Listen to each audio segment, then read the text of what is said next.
Streaming on clickorlando.com and broadcasting live. You're watching News 6 at noon. Now at noon, safety being discussed for Orange County Public Schools after an audit finds issues with records of school resource officers. But first, a high school music director in Brevard County in trouble with the law. Investigators say he had an inappropriate relationship with a 16-year-old student. Now he's facing multiple molestation charges. Brevard Public Schools says he worked at 3 schools: Bayside High, Southwest Middle, and Delora Middle. BPS says he is permanently barred from working with the district. News 6's Stephanie Rodriguez is following the case. The girl told investigators they'd kissed at least 10 times when alone at Bayside High School. 19-year-old Brandon Foreman worked at 3 schools in Brevard County. According to investigators, he taught percussion classes. The arrest report says he first met the teen girl a year and a half ago when he was an intern at Bayside High School. But after he was hired, she says they kissed at least 10 times after private one-on-one lessons in the band room. She also claims he touched her inappropriately. Police said Foreman later admitted to kissing and fondling the student. He was arrested Friday, charged with 10 counts of molestation and 1 count of offenses against a student by an authority. Now, as for the district, they sent out a note to parents saying Foreman has been permanently barred from working in any capacity with Brevard County Public Schools.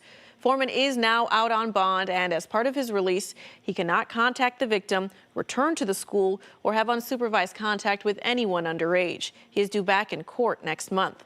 In studio, Stephanie Rodriguez, News 6.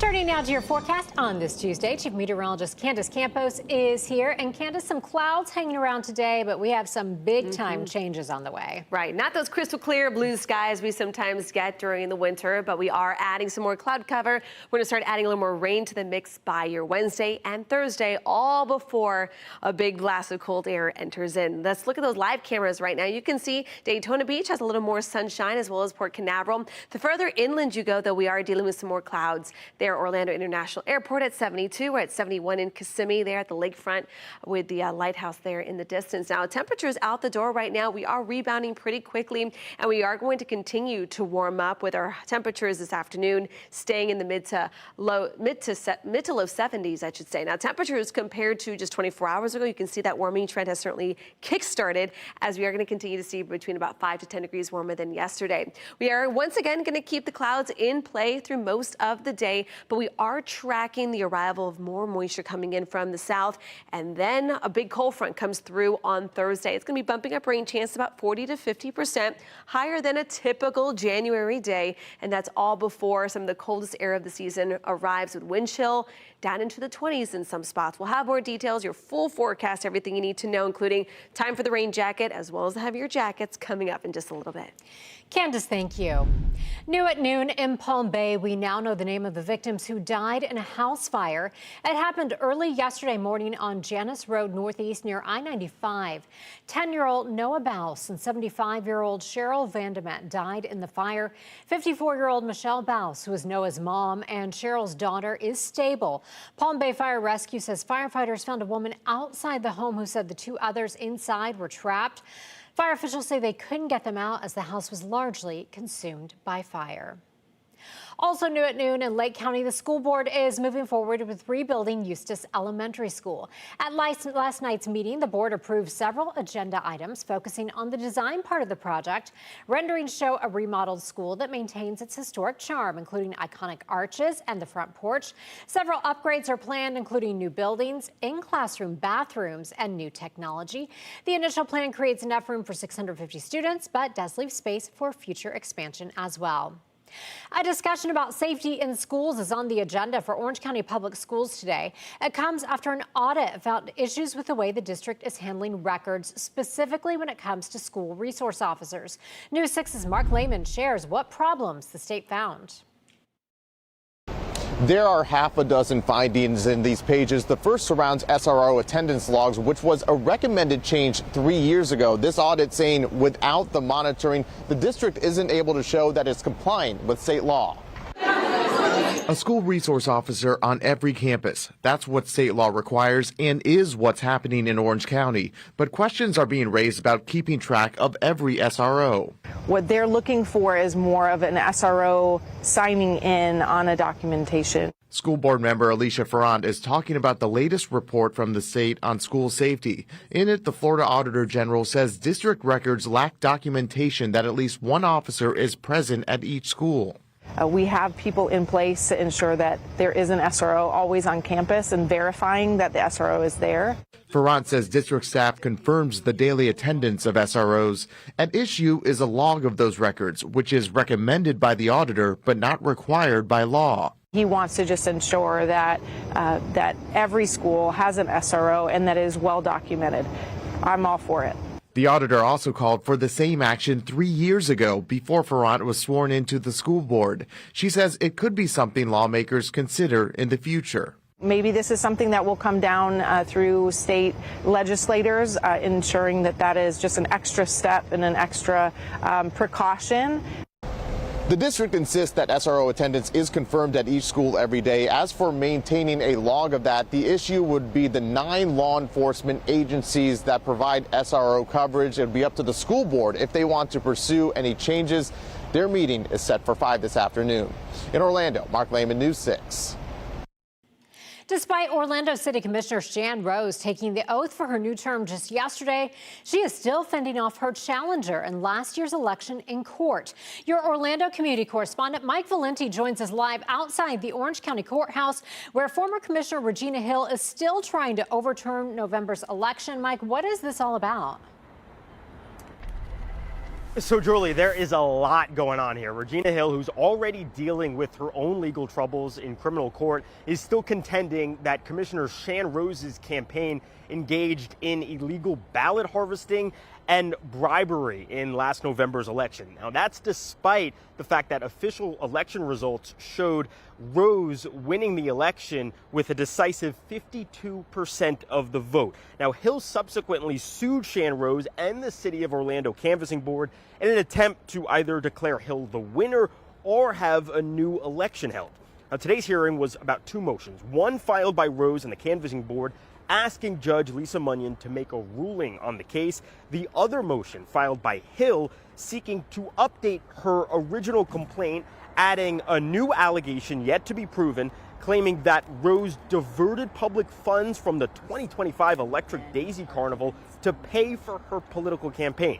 The judge signaling today she will issue a ruling later this month. Inside the courtroom, lawyers for both Rose and the Canvassing Board rejected Hill's arguments from the alleged bribery and illegal ballot harvesting to this new allegation, the alleged diversion of funds. Now, you're about to hear from the lawyer for the Canvassing Board, and after the hearing, we had a chance to catch up with a defiant Regina Hill who was standing her ground today.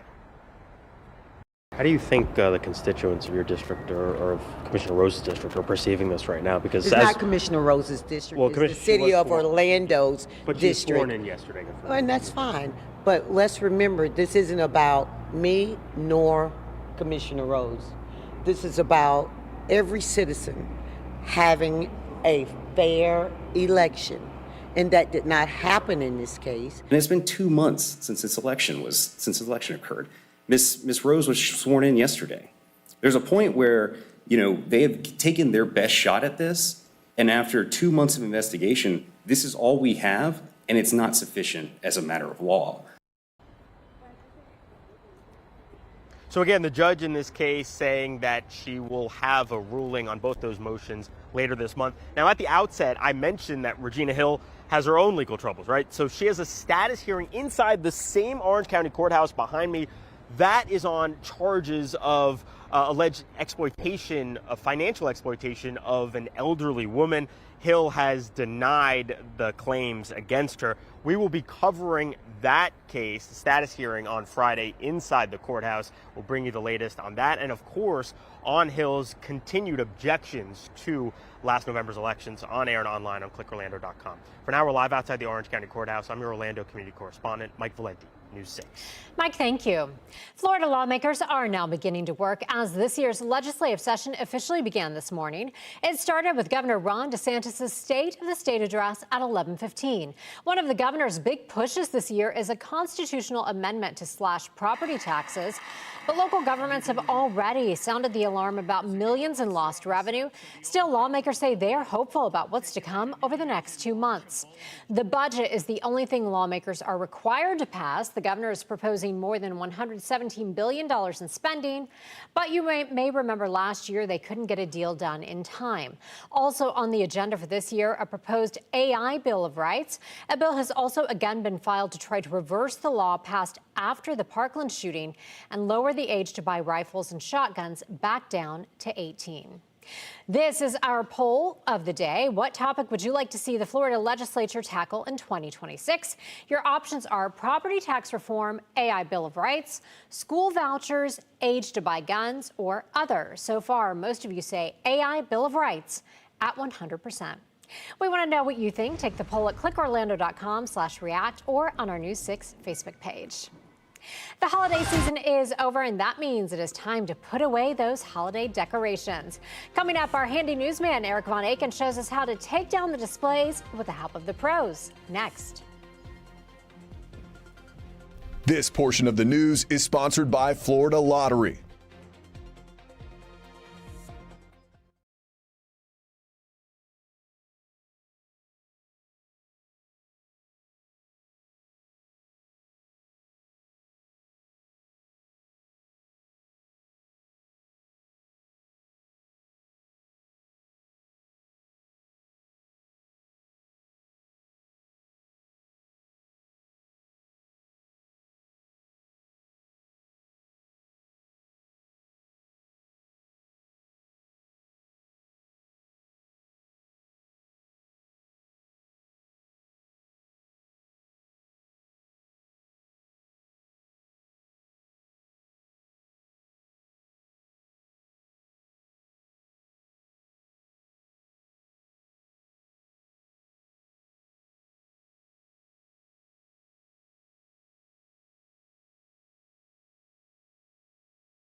Quick recap, remember we showed you right before the holidays how to get lights up on your house as painlessly as possible? It's all about the clips. Well, now we're going to show you how to get the lights down and, more importantly, how to store them so you don't have one great big mess next year. Hey, I'm News 6 anchor Eric Von Anken, the handy newsman with Destiny as always, and we are back with Josh, one of the pros here at We Hang Christmas Lights. Still a great name, Josh. It seems the key to all of this is organization. Yes, wrapping, labeling, and storing. Let me show you. Okay. Step one, Josh, obviously, is take the lights off the house, but you do something I never even thought of. You plug everything in just to make sure you're not putting up dead strands next year. Yes, we also take a picture. Take a picture of the lights in place on the house. Check this out. Here's your other house hack. Josh actually makes his own light taker downer tool. He takes a piece of wire, he bends it in half, and he tapes it to the end of this pole. Watch this. Josh uses the ladder as little as possible because he has the hook. Step two, Josh, I see, is wrapping up the cords. Yes. But you got a method. The little ones, we ball them up like this. And I see Joelle has a different technique, Josh, for the bigger bulb. Yes, for the bigger ones, we like to loop them. Like you would wrap up an extension cord. Yes. Then we'll take a zip tie and we'll put one at the top and then one in the middle to keep them from falling open. These guys tell me they go through 150,000 of these every single year, most of them just for tying up the lights. Ah! My finger! Again?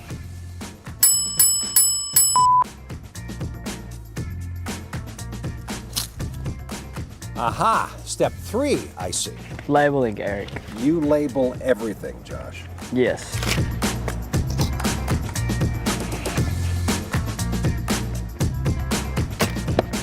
Step four, Josh, last step is storage.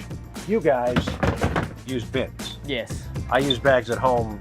Seems like that's a bad idea. Definitely. That's getting results at home.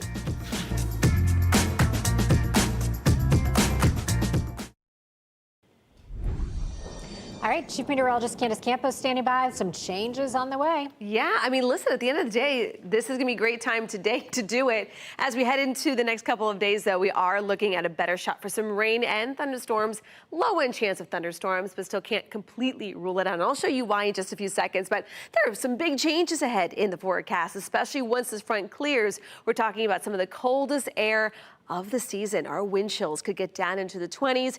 Areas as far south as Orlando and parts of Kissimmee and Osceola County could start to feel like freezing. We might not hit freezing in Orlando. Certainly we'll be feeling like it, with the possibility of a hard freeze in parts of Marion County. Now, temperatures out the door right now. It's a nice day across Central Florida, kind of a mix of sun and clouds. We talked a lot about that cloud cover slowly starting to move in from the south right now.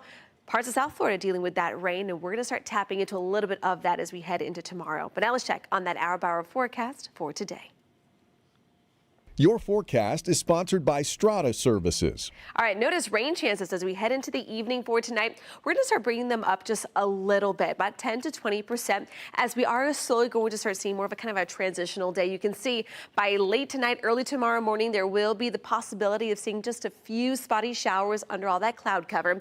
And then we will start to see more of the bulk of rain moving through later in the day. As the sun goes down, we will have a little pulse of moisture. Models have been holding on to this timing for a couple of days now, so it does hold for another model run there, with some of those scattered showers continuing from about, let's say, 3-4 o'clock in the afternoon across our western zones, and as late as about 8-9 o'clock across more of our eastern side. But then as we head into Thursday, we're going to start increasing the intensity just a little bit, associated with that big Arctic front, the same one that's going to be bringing us some big cold changes on Friday. You can see there's going to be a little bit of red popping up on the modeling here, just kind of indicating that some of the rain could start to pick up intensity, maybe even a rumble of thunder in the forecast early Thursday morning, with the bulk of the rain starting to shift further south and east by about 7 in the morning. So depending on how early you're heading out the door, you might either be dealing with current rain or certainly some slick roads as that front finally clears. But we are expecting a clean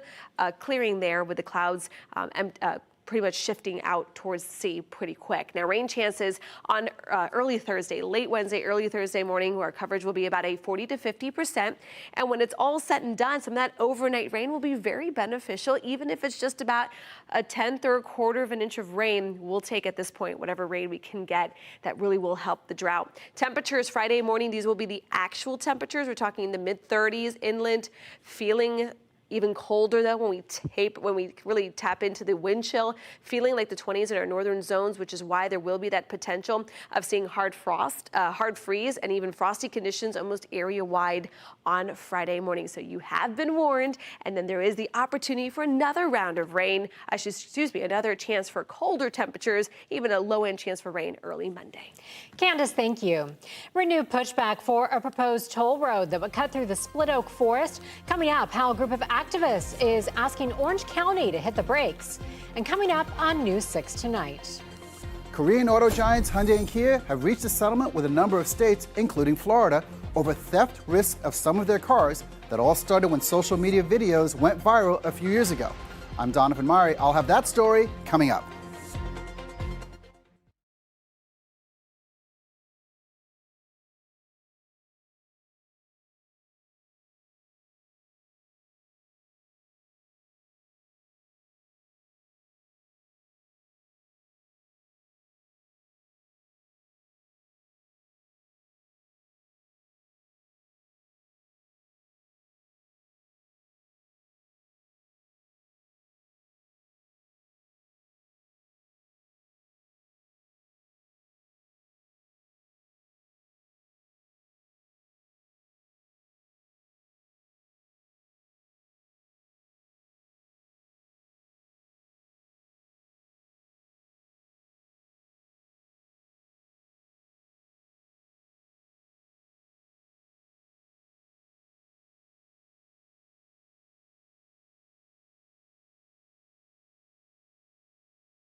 Happening today, a new pushback against plans for a toll road through Split Oak Forest.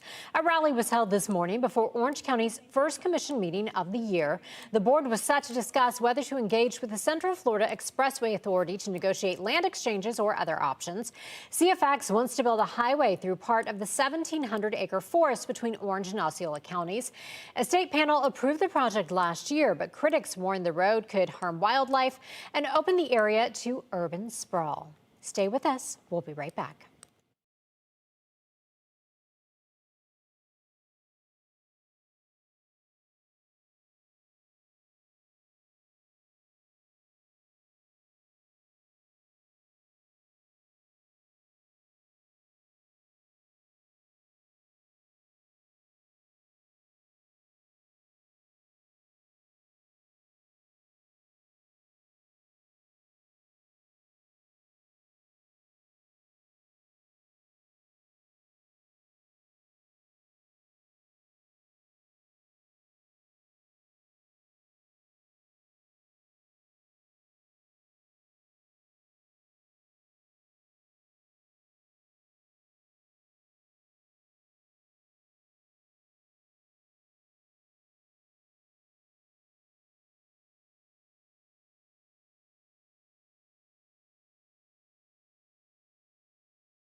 All right, temperatures over the next couple of days will be going down. A little bit more rain in the forecast on Wednesday. It's kind of our transitional day. Then late Wednesday throughout your early morning Thursday is where we will watch for a decent shot for some rain, and then the temperatures drop, and they'll be dropping fast. Even as early as Friday morning, we could be waking up in the 30s, feeling like the 20s in many spots across Central Florida. So, have the rain gear for the next 2 days, and then the heavier jacket towards the end of the week. Yeah, you need your whole wardrobe this week. Pack it all in. Thanks, Candace. Sure.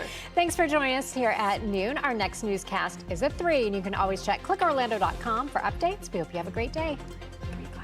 Great luck.